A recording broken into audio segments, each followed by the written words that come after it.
Hey everyone, before we dive in, just a quick note. The views and opinions shared by our guests on Reset Critical are their own and don't necessarily reflect those of the institutions they represent, the host, producers, or any of our partners or sponsors.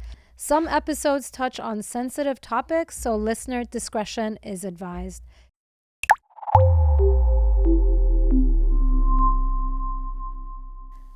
Hi, everyone. Welcome to Reset Critical, a podcast where we aim to rise above the noise, clickbait, and distortions of facts to address and level set some of today's most important conversations. As you know, resisting the status quo and taking a stance against injustice can take many forms. Our conversation today will focus on something a little different from some of our past episodes. We're going to examine the unique ways boxers have used the spaces they occupy, especially their ring entrances before a fight, as sites of resistance and self-expression, often highlighting justice issues and marginalized identities. We'll also discuss the unfair labor practices boxers face, the ways they've been exploited through their careers, and consider possible solutions. My guest today is Rudy Mondragón, a scholar who bridges ethnic studies and the sociology of race and sports. His work illuminates often overlooked sporting sites of resistance and the political economy of boxing. He has written numerous scholarly articles, served as editor and author of Rings of Dissent, Boxing, and Performances of Rebellion. And he's currently working on his second book titled On the Ropes, Performances of Dignity and Resistance Within the Brutal Economy of Boxing. Additionally, he is the director and producer of Stitch, From the Fields to the Garden, a documentary about renowned combat sports cutman Jacob Stitch Duran. He's also a professor at Loyola Marymount University. So welcome, Rudy. Thank you so much, Niaz. It's great to be here. It's an awesome vibe here. So I'm super excited to be in conversation with you. Thank you. You're making it even more awesome. How are you today? I'm doing good. It's 2026, new challenges ahead, and just thinking about the long run and how to continue on this journey of the work that I'm doing, given that all the things that are happening, how to find joy and happiness while still doing the work and trying to find balance, which I know balance is not an actual thing. It's kind of like perfection, but still trying to work towards striking a balance. Yeah, as we all should be, both finding joy and balance as well as thinking about the long term, right? I think it's a moment we're in and it requires it. Let's get into it. I find your research fascinating. I am not somebody who knows much about boxing. When you first started doing this work, we've known each other for some years. I thought it was so cool and so interesting. And then when you related it to, when we talked about it and I saw how it was related to the struggles for justice and fighting injustice and fighting the status quo and ways that people who've been marginalized can assert some control and assert their identity. I thought it was fascinating. So, tell us a little bit about the history of boxing as a site for political struggle and dissent. Yeah, boxing, the history of boxing, whether we're talking about a simple conflict resolution by using these, right, our fists, I think has been in existence in multiple societies around the globe. The formalization of boxing and prize fighting, it takes place in 1860 through the Queensberry rules, right? And this is where boxing is introduced to the four corners, to the ropes, to the gloves with a thumb. That's the enterprise of the business of boxing that starts. But as a site of political struggle and then also dissent and resistance, boxing has always been a place where the folks from the margins are utilized as human commodities, as vessels for the entertainment, for gambling, for bragging rights of, in the plantation era, the slave master, where you take your best boxer, enslaved man, and you pin them against the best from another plantation, right? I remember talking to Bernard Hopkins a few years ago, and I asked him, I requested an interview, and I shared with him, I said, look, The reason why I want to interview you is because you have such a rich experience, and your experience is your expertise. Like, what's the difference between plantation era and your experience when you were locked up in Pennsylvania and you became the state pen champion inside the jail? He was given a long-term sentence in his teenage years. He becomes the champion, and he's bussed to other prisons to fight their champions. And so when we think about Michelle Alexander, the new Jim Crow, how's that connected, right? This plantation era of boxing to racial capitalism now, with the prison industrial complex and boxing now having been canceled in those spaces. So that's an example, I think, of political struggle when it comes to boxers who have utilized their identities or their existence through boxing to make disruptions to certain types of forms of power. I think about Margarita Montes, the AKA La Maya from Mexico, Mazatlan in Mexico. She fought in the 1930s, 1940s, and she had about 33 fights, 28 victories. Five of only came against women.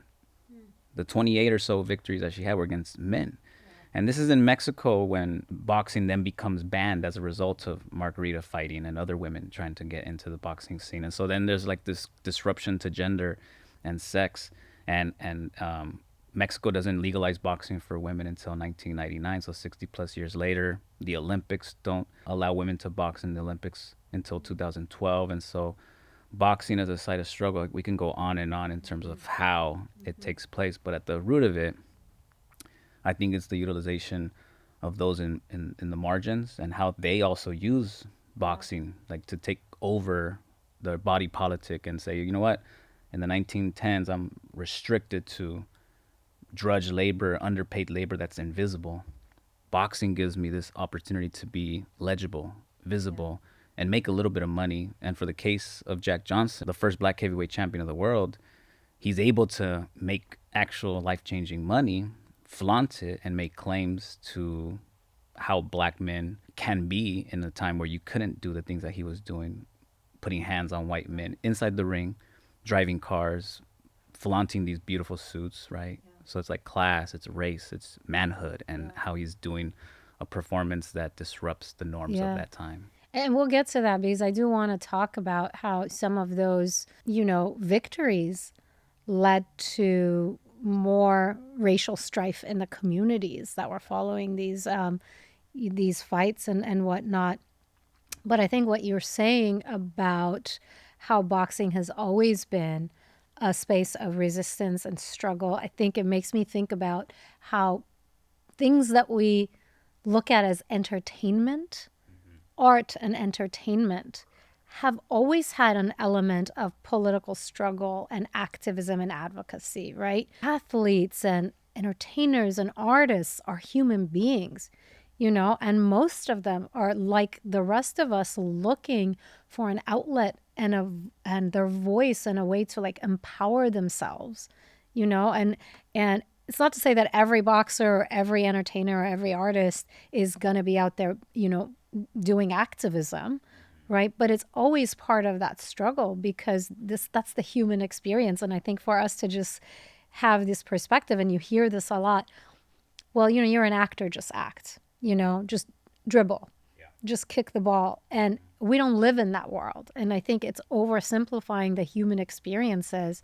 of the individuals who are in these spaces to look at it that way. But your research particularly is interesting. You look at a particular segment of the fight, and that is the ring entrance, and how ring entrances are used as a form of resistance and self-preservation. And you've studied the ring, and you've worked with a number of boxers who actually deliberately think about using that space for this purpose. Can you tell us a little bit about that?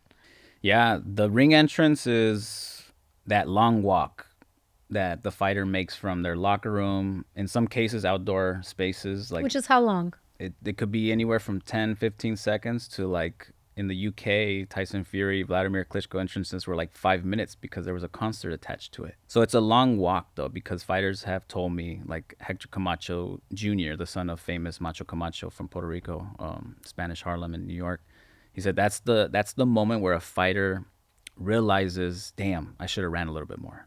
Damn, I should have worked a little harder during my training camp. It's the space that keeps you honest. So there's so many different things, but ritualistically for the entertainment aspect of boxing, that's the last opportunity that fans can get really, really excited about the fight, to see their hero or shero walk into the ring, the person that they're rooting for.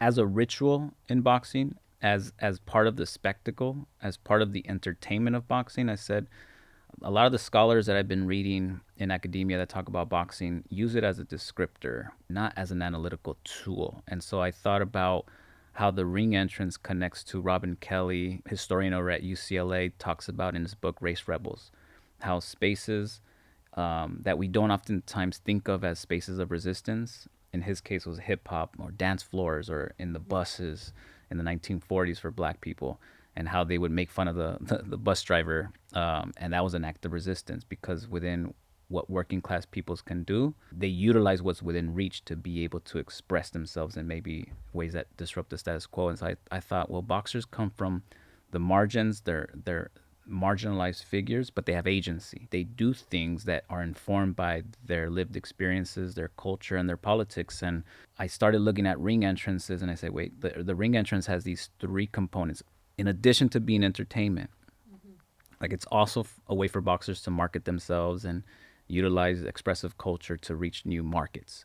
But I was like, there's these three components in the ring entrance that are so important. It's the music or the soundtrack that the fighter chooses to enter the ring to. There's the fashion and style, what the boxer chooses to wear.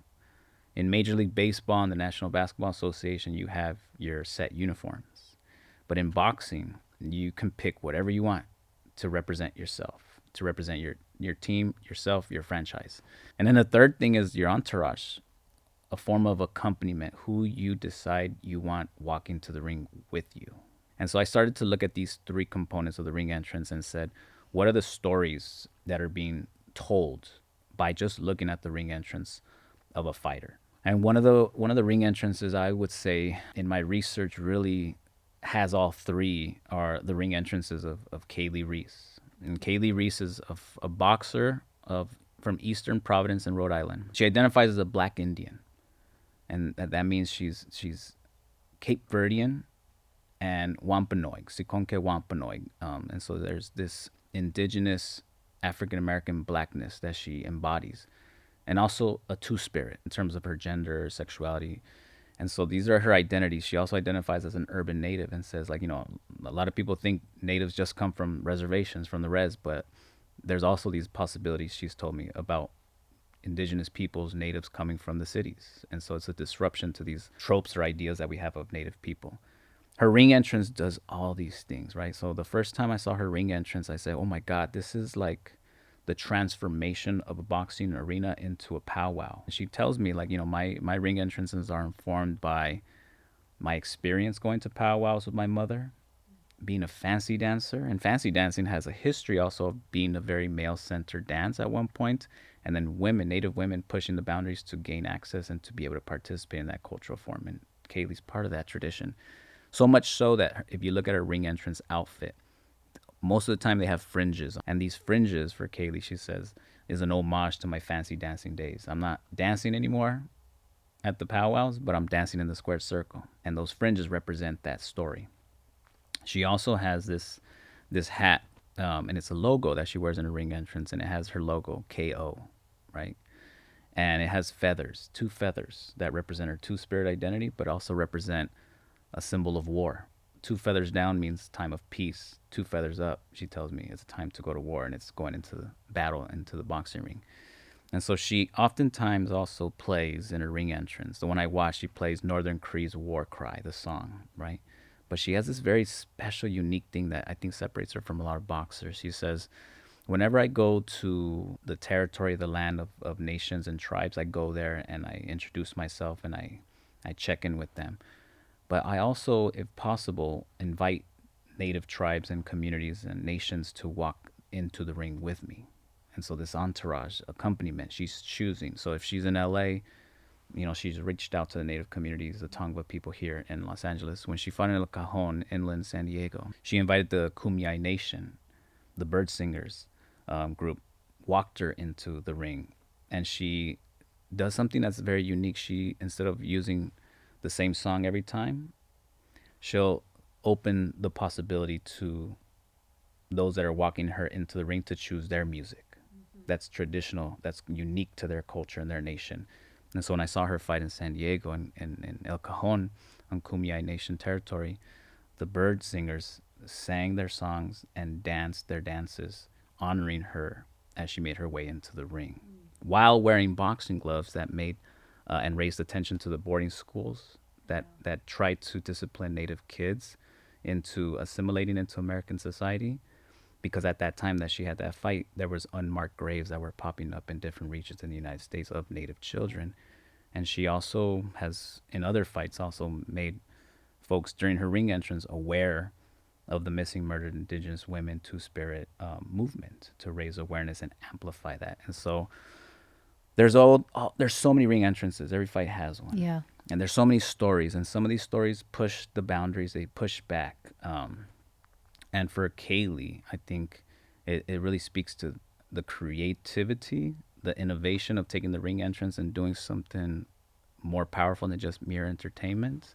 And so that's the possibility that ring entrances give us as an analytical tool. I mean, I love that because I think a lot of people think about advocacy as protesting, contacting your elected officials, writing letters, demonstrating, joining advocacy organizations, which are Part all of it. great, right?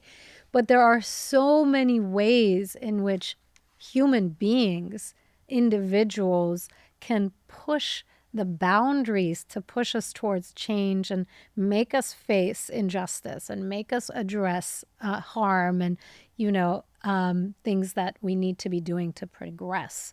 And I love this story. And for our viewers and listeners that may not know, Kaylee is also an actor. Yes. An actor. She was the actress. She played in the latest season of True Detective. And she was fabulous. So I am a huge fan. And, you've also done work and research around people who have, fighters who have brought attention to other issues. For example, the whole tragic issue of what's happening with immigration in the United States today. And so, I think these are all lessons of we can look for hope and we can look for ways to fight back against things that we see as unjust in so many different places, right? And that should be empowering. That should be something that gives us hope, that we each have something at our disposal that we can be doing in our space. So first of all, the racial composition of the boxing field, is it mostly people of color? Is there data on that? That's a great question. I did a policy brief that published in 2024, and I focused primarily just on like the demographics of boxing in California, because California is like the largest event hosting state. It hosts more events than New York, than Nevada, Las Vegas. Boxing events. Boxing events. And so California is a boxing state. And so I focused on looking at, okay, what are the demographics? My one of my tasks for this policy brief was to demonstrate how many Latinos box. But there is no demographic data that is disaggregated that accounts for sex or for race and ethnicity. And so what I had to do was figure out, based on Spanish last names and a manual inputting of this data set, trying to figure out what percentage of boxers in California are Latino. And based on that analysis, we came up with about 48 to 49% of boxers in California are Latino.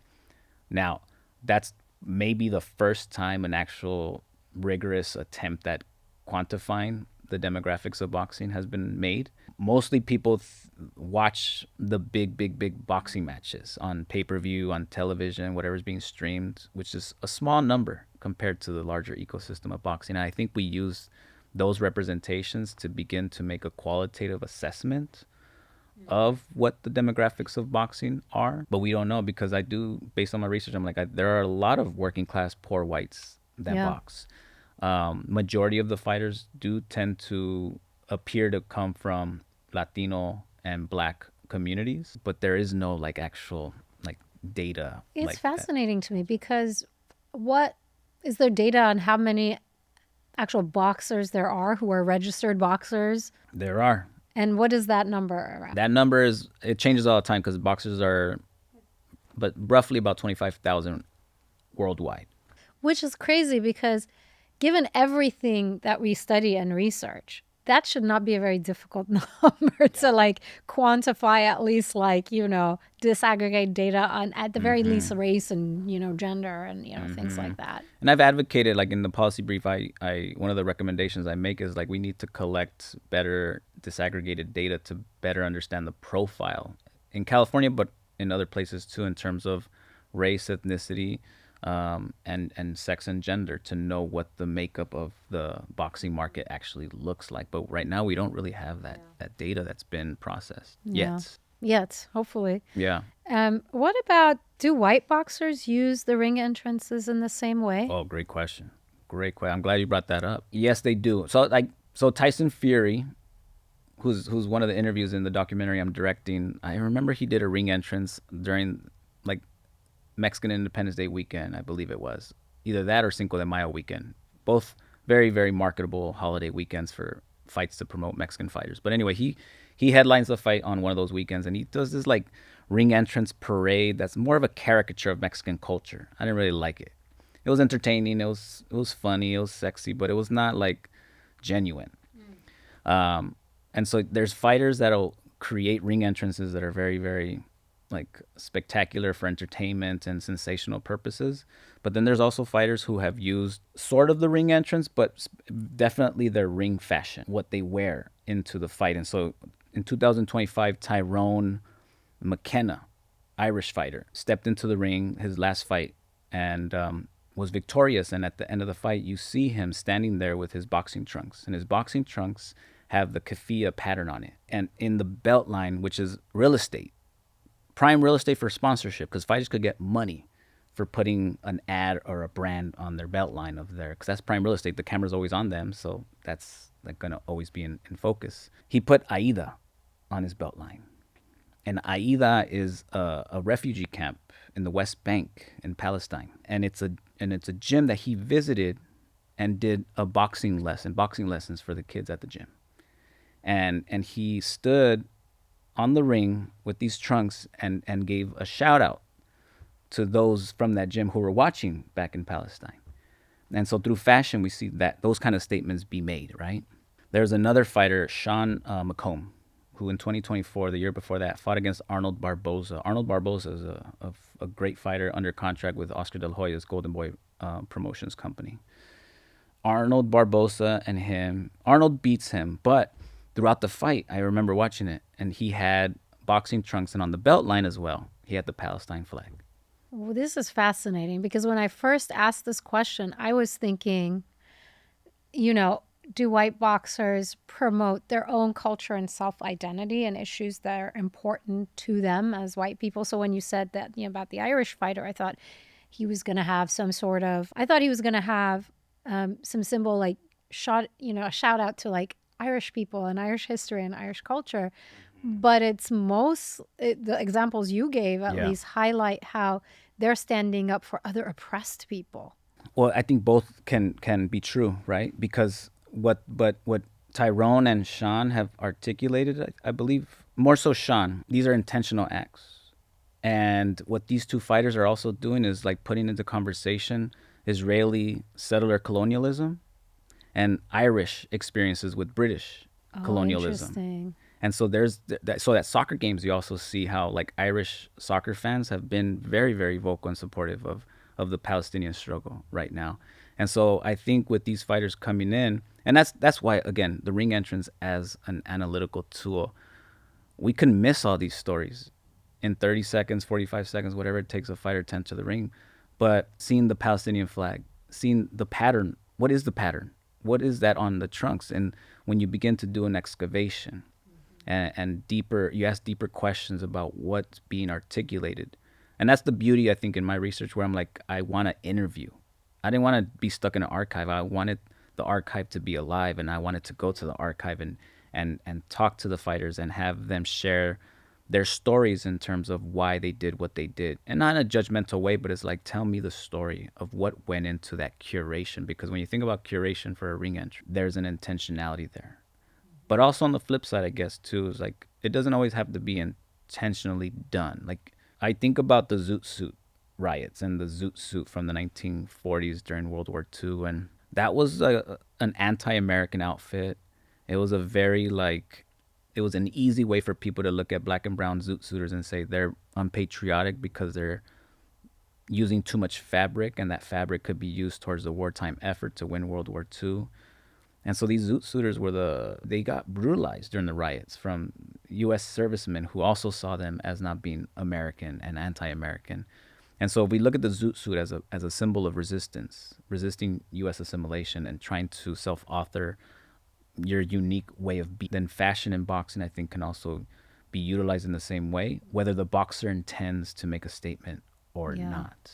Yeah, I mean, there's a through line that spans multiple fields and multiple ways of expression, but also it's not a new phenomenon, right? We've talked about Muhammad Ali, Tommy Smith, and John Carlos, Colin Kaepernick, Megan Rapinoe. This is a long line of athletes who have used their platforms and their voice to advocate for things throughout history. So there's great history behind that and good reason, right? Because racism is deeply entrenched in most sports, but particularly in boxing. Can you tell us and shed light a little bit about the history of racism in the field of boxing? Yeah, I mean, I always tell my students in my brutal economy of boxing class, like the most important athletes when it comes to race and sport and understanding society is Jack the Galveston Giant Johnson. And I always tell my students, don't confuse Jack Johnson with that singer from Santa Barbara singing about banana pancakes. Not that guy. Jack Johnson is the first black heavyweight champion of the world, and he gets crowned that in 1908. But it took him a long time to land that fight because a lot of white fighters during that time drew the color line. And so we think about Jackie Robinson and the disruption and the breaking of the color line in baseball that comes years later. But back in 1908, in boxing, the color line was drawn. Boxing, the heavyweight crown specifically, was the most important sports like title, period. And Jack Johnson was on a mission to land a fight. He finally lands a fight with Tommy Burns. He has to go all the way to Australia to fight the fight. In his ring entrance, and this is where the flip happens, in the ring entrance, Jack Johnson walks to a verbal assault of people calling him the N-word and calling him a coon. And Jack Johnson's looking in the audience to see who's yelling the loudest, to blow kisses and smile at them, right? This courageous act. He gets in the ring and he beats up Tommy. Who's a white boxer. Who's the white heavyweight champion of the world at the time. And what's interesting is, so this is the connection between race and boxing. The pseudoscience of the time said that blacks had big craniums and small brains. And so in order to beat Jack Johnson, you had to hit him in the body because it's going to be impossible to knock out a black fighter with a thick skull. The pseudoscience of the time. And so Jack Johnson knew this, and so he would invite Tommy to hit him in the rib section, in the midsection, laughing at him, right? And that was a way to disrupt that pseudoscience, that pseudo-racist science of the time, right? And so when Jack Johnson wins the heavyweight crown, this is where Jack London comes up with the idea of the Great White Hope. And so we know about this idea of the Great White Hope. We've applied this idea of the Great White Hope to like Larry Bird in basketball, even to Oscar de la Hoya. There was an article written about him. Tell us about this idea. The Great White Hope, after Jack Johnson defeats Tommy Burns, is this idea of like, we need a white boxer to emerge, defeat Jack Johnson, reclaim the title for white and whiteness and white supremacy, to reestablish the social order and to wipe that smile off Jack Johnson's face. Because Jack Johnson was, what I loved about him too was he would laugh, he would smile. He was unapologetic about his emotions in terms of how he felt when he was winning, which is a big no-no at the time. And so the Great White Hope, they would make tournaments. Like, let's see who the best white fighter is in this Great White Hope tournament so that we can put them against Jack Johnson. Whether those fights ever happen or not is not the point. The point was that there was a moneymaker. Race and ethnicity has never been something that the boxing industry has been shy to use to sell the spectacle. Because that fight was probably one of the highest paid, if not the highest paid, for those two fighters at the time of boxing in that moment. So the Great White Hope is these ideas of what it means to represent yourself in an American way around race, around class. Are you a gentleman or are you a savage? Right? Jack Johnson was seen as a savage, just unapologetic, brash, like conspicuous consumer. Joe Louis comes later as a heavyweight champion during the World War II era. And his handlers tell him, do everything that's opposite of Jack Johnson, right? Comport yourself, carry yourself as a gentleman, as a well behaved person. So his image was very, very sanitized. Whereas Jack Johnson had this, like, I'm just going to be me unapologetically. And if you like it, great. If you don't, that's your problem. And Joe Louis comes after, very, very famous fighter. And what both fighters have in common too is that their victories were always this empowerment for the black community. But it was also like curbed and controlled because mob riots would emerge after Jack Johnson's victories in an effort to try to put back in their place those that were feeling empowered around Jack Johnson's victories. And Joe Louis gets used, I think, by the boxing industry and by the U.S. government too, because they pin him as the representative of American democracy when he's fighting against Max Schmeling, who's a German fighter and who the media made to look like he was representative of Nazi Germany, which he wasn't, and he was actually good friends with Joe Louis. But the matchup becomes this very contentious match between these global politics. Even though America was still operating under the control of Jim Crow, and this idea of black liberation was still being fought for.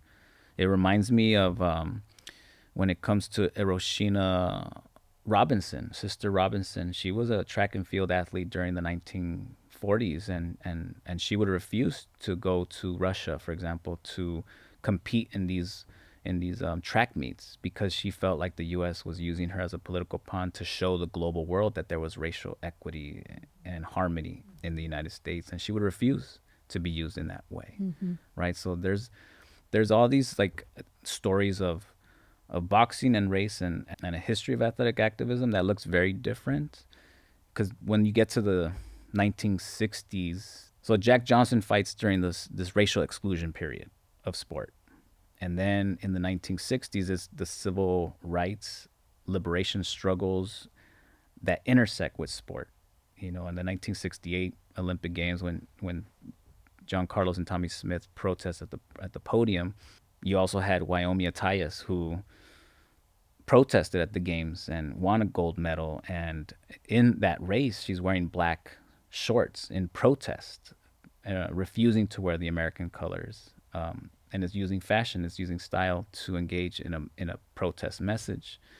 And they ask her not about her shorts, but they ask her about Tommy Smith and John Carlos and what she thought about their stand. And she said, well, I support them, I agree with them, and I dedicate my gold medal to what they did. And so there's all these stories, I think, that talk to us about athletic activism in sports from the past that are not oftentimes, like, beyond Tommy Smith and John Carlos, which are very important stories, like the Olympic Project for Human Rights. You know, this group that at first thought about boycotting the Olympics in 1968, but then said, well, they're going to just get other black athletes to take our place. And so let's go to the Olympics and make political statements in whatever way we think are appropriate, which is why now with the Olympics, there's been a lot of like structural policies that try to squash any kind of political demonstrations. And with this recent Olympic Games, the Winter Olympic Games, there's been a lot of U.S. athletes who have vocally come out and directly said that we represent Team USA, but we do not agree with this administration, right? I saw that, and it was I think it gives people hope, especially young people who maybe haven't known anything but this toxic, tribalism and polarization. But when you were speaking about Johnson and Lewis and how one was kind of seen as the proper etiquette, well behaved, and the other one was more like just himself unapologetically and wasn't following the rules that people expected polite people to follow. And it's not definitely not an exact comparison. And I think Martin Luther King probably gets the raw end of the deal. He was more radical than people, I think, give him credit for. But it reminded me of this juxtaposition between Malcolm X and Martin Luther King, and how a lot of folks just had much easier time dealing with and swallowing what Martin Luther King was presented versus Malcolm X, because it was more polished and to the taste of, or seen as that way. But that's kind of what it reminded me of. Do you still see remnants? Is this great white hope still a thing? I mean, I would assume it's kind of taboo to say it, but do you still see remnants of that type of mentality in the boxing world, at least? Yeah, I think so, and that's interesting about like whiteness as an ideology. It's not necessarily just you need a white body for that. And I think that kind of goes to like a Joe Lewis. Like it's the ideology and the power behind whiteness that fuels the great white hope idea that can then get applied to fighters like Oscar De La Hoya. Like Oscar De La Hoya at one point in his career was seen as this great almost white hope. An article that was written about Oscar De La Hoya being close to whiteness because of these markers. He's eloquent in English, he's polished, he's a gentleman, he's good looking, light skin, of course, and he golfs. And so there's all these class markers that make you put him in this category of the great almost white hope because he's Mexican. But then you look at the history of Mexicans. 1860, 1848, the Trio Guadalupe.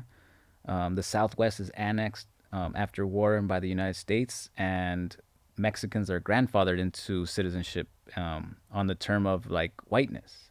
So on birth certificates for Mexicans, some still have the category of race as white in their birth certificates. So this idea of like close proximity to whiteness, the argument could be made there. It's not a white body, it's a Mexican body, it's a brown body, but this idea of the great white hope has been applied to fighters like that. Andre Ward is a great representative, I think, in terms of he's a boxer, retired boxer from the Bay Area, from Oakland. And he oftentimes has said like the double standards of boxing and race. And so we might not talk about great white hopes per se, but this idea that a black boxer has to be loud, trash talker, flamboyant, brash, etc. Yeah. Like all these markers of what makes a black fighter entertaining and valuable in the market. And Andre Ward has oftentimes said, I was never that type of fighter. I was a Christian black boxer who wasn't loud and didn't need to be. I did my talking in the ring, right? And so even that idea of like very like fixed notions of what a fighter's supposed to represent for Mexicans is like if you fight in the Mexican style of boxing, which is very violent body shots and like aggressive, coming forward, always trying to score a knockout. If you don't fit that like trope, then people begin to regard you as like, well, you're yellow, you're scared, you don't fight for the people, you become less valuable in the market. So I think it still does show up in different ways, but it's not as overt as it once was. It just kind of comes up in different ways. Yeah, I think what intrigues me a lot about your research and when I read about your work is the parallels I can draw between whether it's history or what's happening now. So when you're talking about like the Great White Hope, I was thinking about this phenomenon that's happening in the country around folks believing in this notion of the great replacement theory, Yeah. and the fears that this nation is becoming majority minority just organically, and the fear that whiteness is being replaced by something else. And then now we see these attempts to try to counter that. So this is what I found, very intriguing when I was reading your work and hearing you speak about it. But you've also done work around labor issues in boxing, because you basically say that boxers are exploited laborers from marginalized communities. Tell us a little bit about that. My research first started on the ring entrance and the cultural politics of boxing, and then I added the political economy of boxing. And so I began to look at boxers both as cultural workers, but also as laborers, as workers. And so I began to situate, okay, what does it mean for a boxer to work in this industry? I think one of the things that a lot of people think, my dad included, I remember I had a conversation with my dad, was that he's like, why would a boxer do what they're like, put their life on the line and risk their bodies like that unless they're getting paid good money? And I was like, Dad, like 95 or more percent of the fighters don't make life changing money. That's the reality of boxing.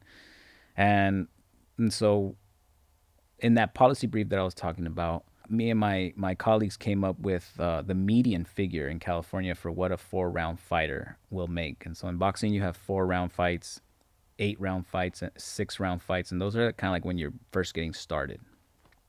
And then 10 and 12 round fights. 10 is like where you're like, okay, you're a prospect, you're experienced, and you have financial upside, and you might end up fighting for a world title at the 12 round level, because that's where world title fights happen, at the 12th round level, and that's where more money comes. But at the 4 and 6 and 8 round fights, those are the least paid. But that's where like majority of boxers reside. And so the median figure for a 4 round fight was $1,500 in 2021, which comes out to about $375 per round. Mm-hmm. If you're training for like 6 weeks, 6 to 8 weeks for a fight, you're better off making minimum wage in a full time job, making more money that way than boxing.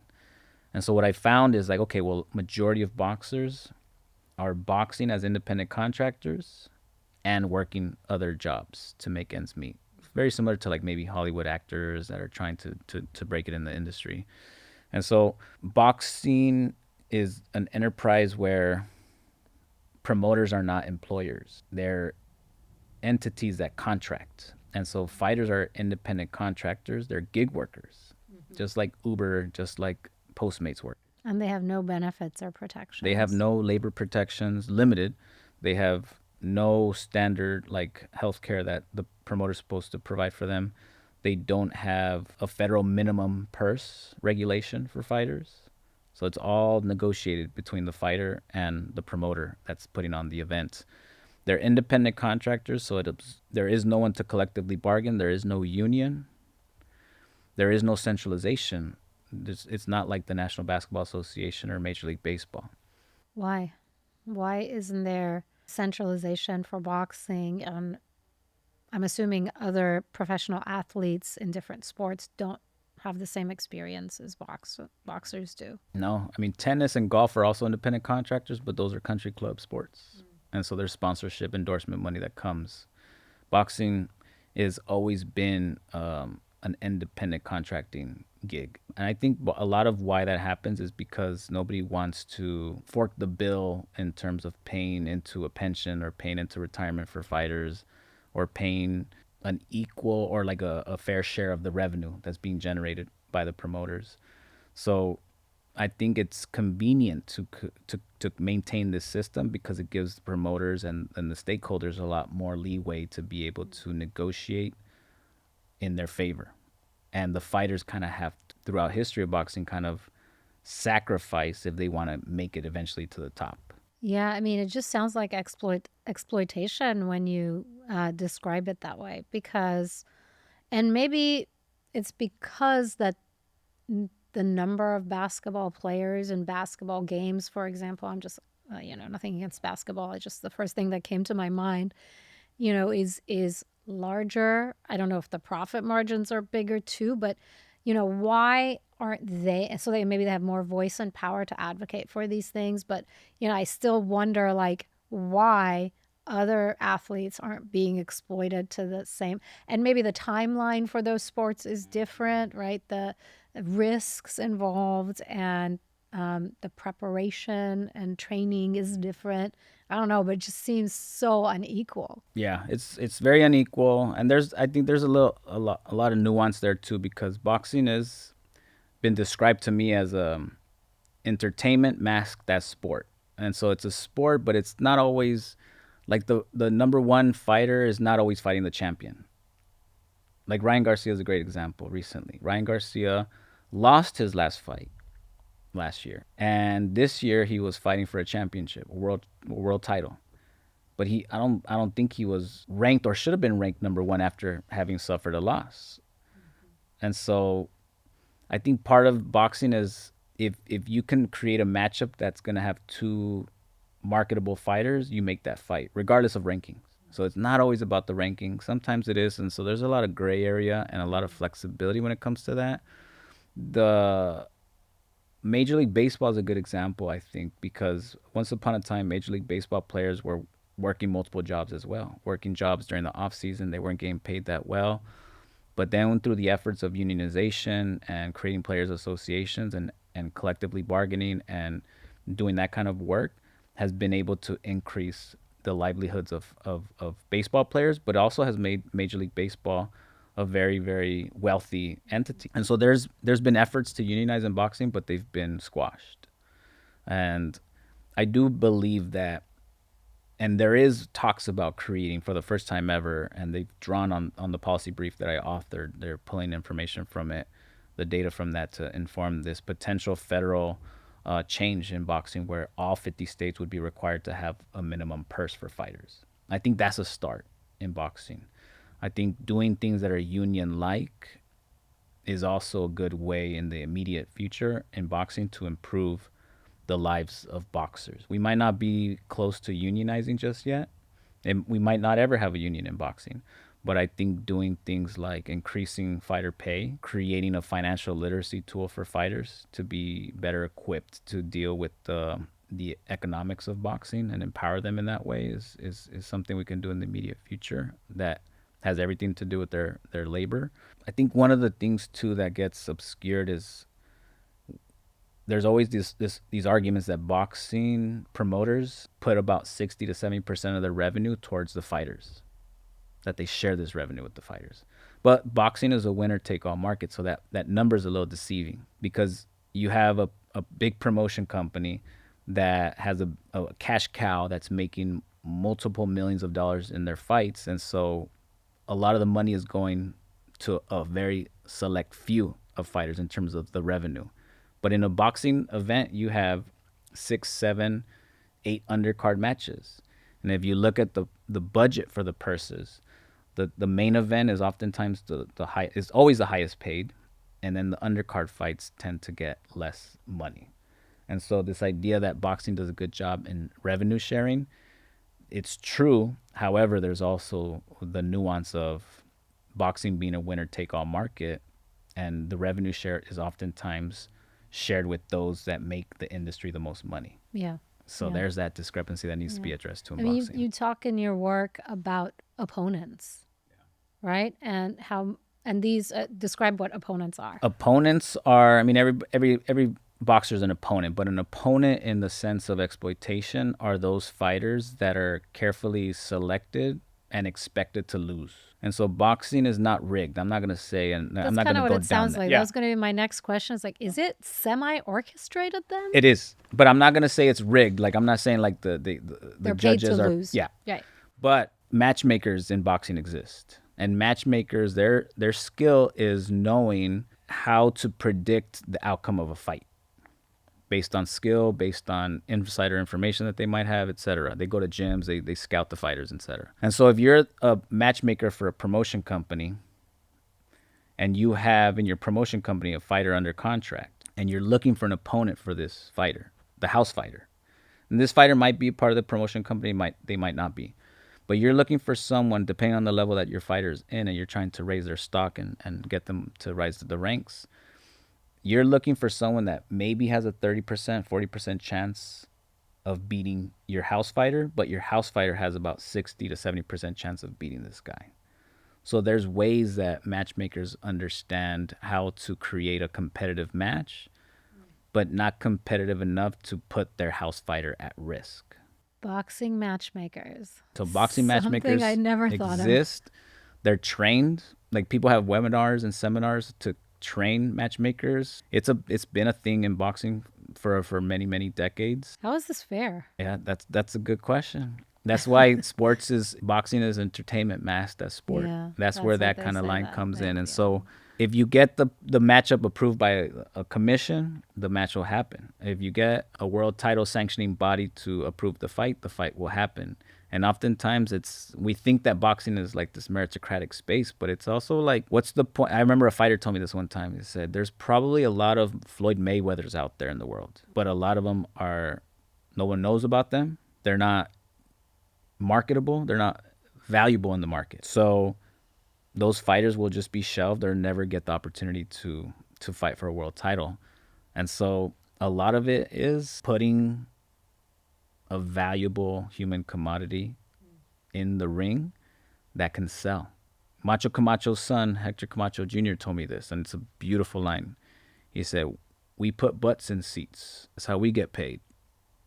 And so boxers understand that that's the way that this business runs and functions. And you can get ranked, but just because you're ranked number 2 doesn't always necessarily mean that you're going to get an opportunity to fight for the title, especially if you're not what the boxing market deems as valuable. I mean, just this conversation with you, I've learned so much just preparing for this conversation, doing my research, and just sitting down with you. And something about it breaks my heart. It's tragic. And I came into this, and I was born in Iran, and I lived there till I was 10, and we came here, and we thought, like, American football is like so violent, and then boxing is so violent. So there's a lot of people that love boxing, and I know a lot of people who do, and there are so many people that see it as this violent sport that they can't really get on board with. And then you add to this element of just exploitation on unfairness, and what do you think of that? First of all, like, why do they do it if it's got this many? I know the stakes are high, so if you make it, it's a huge light at the end of that tunnel. And then what do you say about this idea of, like, it's just too violent, and these people can be severely damaged for life as well as exploited? Yeah, I mean, boxing is an exploitative enterprise, and it's also a beautiful community. A lot of colleagues or just peers in academia have vocalized, like, boxing is so violent, boxing is so hypermasculine, boxing is so heteronormative and capitalistic, and yeah, it is just like any other hyper-capitalistic enterprise in the world. What we miss out when we situate boxing as only violence are the Kaylee Reese stories. Are the ways that boxers like Jack Johnson assert their agency. Like, these are not passive agents. These are people who are navigating a brutal economy, a brutal terrain, a brutal sport industry. I think the business of it is violent. I think the long-term effects, concussion, CTE, that is, violent. The idea that two fighters are stepping in the ring and saying, "I consent to you hitting me," and vice versa, to me is powerful because they understand. There's something that nobody will ever understand if you've never stepped in the boxing ring. I can't understand that. But they understand this idea of, we consent to doing this. I need you just like you need me to fight this fight and try to make some money and make a living. So I think for me, I oftentimes say it's, what are the stories that are being obscured, that we're not hearing in great detail if we only limit boxing to the violence. Yeah. And that's honestly, when you were saying that, that's what I was thinking. If you're just looking at it as hyper capitalistic, exploitative, and violent, which, yes, It is. all negative. And also, there are these stories of resistance and just self empowerment and standing up for something, and, breaking down, gender barriers and fighting for equality and equity and making sure, like, marginalized identities are seen. And so it is the scene for all of that. And it's not this simplistic thing. Anyway, thank you. This has Yeah. been really interesting. I want to ask a more personal question. Something about your life and the moments in your life before you got to this space where you're doing this kind of work that's, focused on boxing, yes, but also these other really important social issues like economic exploitation and justice and, marginalization. Like, what shaped who you are today, in your earlier life before this space that led you here? My dad and my mom. My parents introduced me to boxing in 1992, and that's when I fell in love with it. When I was a 6-year-old boy watching Julio Cesar Chavez, but falling in love with Hector Camacho, his opponent, that was flamboyant, was dancing, was wearing his Puerto Ricanness on his outfit, and I said, "Damn, like there's what is this? The ring entrance." So at age 6, I think that's when I first began to be intrigued about like the whole idea of boxing. Never did it, but I was very intrigued. And then I played soccer in elementary all the way through college. I got a Division I scholarship to play college at UC Irvine, college soccer. And so that athletic background, I know what it's like to be in a classroom and be seen as just an athlete. I was told, I remember the first month in college, damn, you took my scholarship money away from me. I actually did good in school and you're just here as an athlete. And so I've had those experiences of like people looking at athletes as just physical bodies. I think in college, majoring in Chicano studies and learning about politics and becoming politicized in college really helped me embrace this idea of looking at sports from an angle of what does exploitation look like in sport, but also how are fighters and athletes fighting back and using their voice and their agency. Muhammad Ali was very instrumental for me knowing about him. I had a big poster of Muhammad Ali in my dorm room in college. I just would follow boxing as a fan, and when I got into my PhD program, I remember my dad told me, like, why are you doing that? Why are you getting a PhD? And then, my dad, immigrant from Mexico, he was probably like, just do something that makes sense. To become a journalist, he told me. Doctor, lawyer, these are tangible careers. And he's like, what are you doing? You're going to be writing papers? And he tells me, just be a journalist. You're already talking on podcasts. You're already going on ESPN radio and talking about boxing and giving your predictions. And I said, no, Dad, that's a hobby. And fast forward to like the first 4 weeks in my PhD program. And I was like, wait, my dad he was onto something. Like, this is an actual project right here. Like my love for boxing, I could turn it into a project. And so all those experiences, being an athlete, watching boxing with my dad and looking at it as a fan first, but then becoming a student of it, and then the politicization that happened through my field of study in undergrad has really informed how I've designed my research and work on boxing. And I mean, look, I could watch boxing and just enjoy a good knockout. I love watching boxing. And then I can also put on my academic researcher lens. I could put on my documentarian artist lens and find ways to creatively share these stories that I think are valuable for the world to witness and observe. Yeah. I mean, when you put it that way, I can see how your experiences all converged, and really it was following your heart and following your passion and got you to this place that you're at. That's really wonderful. Makes total sense. So this is a question I ask everybody. We talk about resetting a lot of important conversations and things that we think have gone off the rails or need to be level set. I want to ask you about one conversation that you would like to reset in this moment in time. I think when it comes to, and this happens all the time, like in different eras, it's just like, and you mentioned it earlier too, it's like the shut up and dribble, the shut up and fight, like this idea that politics and sports should be separate. I think we need to more and more embrace this idea that sports are inherently political in different ways, whether it's the Olympics or White House visits. Like, you use sports for political purposes. The national anthem, that's politics before a boxing match. The military displays before a football game, that's politics, right?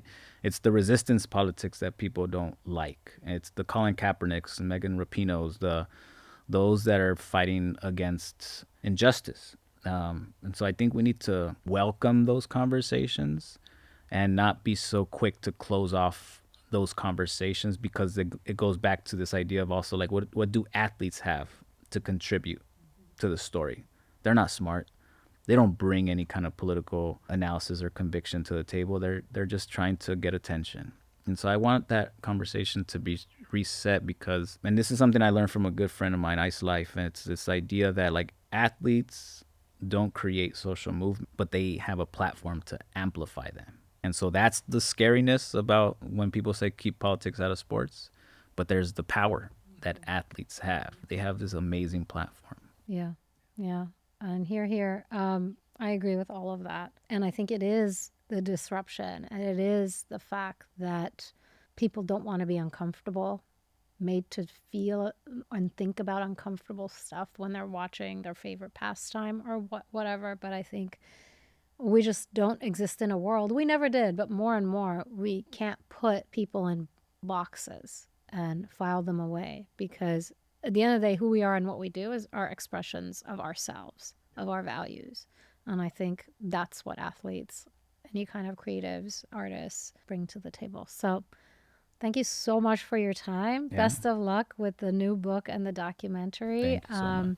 I'm going to encourage everybody to check out your existing book and keep an eye out for the new documentary that's coming out and the new book that you have coming out. Yeah, thank you for joining us today. Thank you so much for having me. Yeah, anytime. My pleasure. And thank you all for tuning in and listening. I hope you found this conversation helpful and informative. I hope you take it back with you into your world and reset what you can. Please continue to support us, subscribe to us wherever you find your podcasts, and follow us on social media. And until next time, stay hopeful.